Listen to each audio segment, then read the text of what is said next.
కూడా అదొక ఫెచ్చింగ్ ఓ రకంగా. అంటే అందులో పట్టణ ఓట్ బ్యాంక్, గ్రామీణ ఓట్ బ్యాంక్ అనే డిఫరెన్స్ ఉండదా? అంటే గ్రామీణ ప్రాంతాల్లో అంతగా ఉంటారా బీజేపీ ఓటర్లు అని? అది గ్రామీణ ప్రాంతాల మీద అది ఇంకా కాన్సన్ట్రేట్ చేయాలి. అందుకే గ్రామీణ ప్రాంతపు ఓటింగ్ అంతా తెలుగుదేశం ప్లాన్ చేసుకుంది. పట్టణ ప్రాంతాల మీద వైసీపీ చేసుకుంది.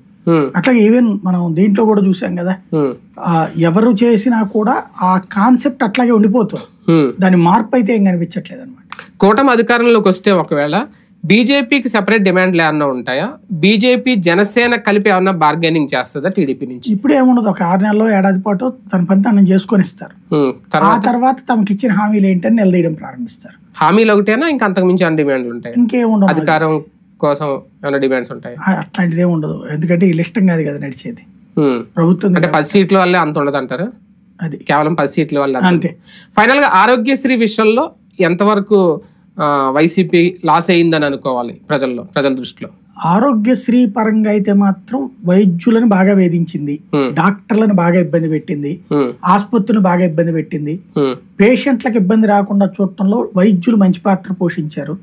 ఇక్కడ 1500 కోట్ల రూపాయల బిల్లులు పెండింగ్ లో ఉన్నాయని వాళ్ళు అడిగినప్పుడు 200 కోట్లు మాత్రమే రిలీజ్ చేశారు. మిగతా డబ్బులు మళ్ళీ ఇస్తామన్నారు. ఇది ఆగస్ట్ నుంచి ఉంది. అంటే దాదాపు 10 నెలల పాటు వాళ్ళు వాళ్ళ దాంట్లో స్టాఫ్ కి ఫుడ్ ఏం పెట్టాలా, ఆ స్టాఫ్ ఇంటికి వెళ్ళి భోజనం ఏం పెట్టాలా. కాబట్టి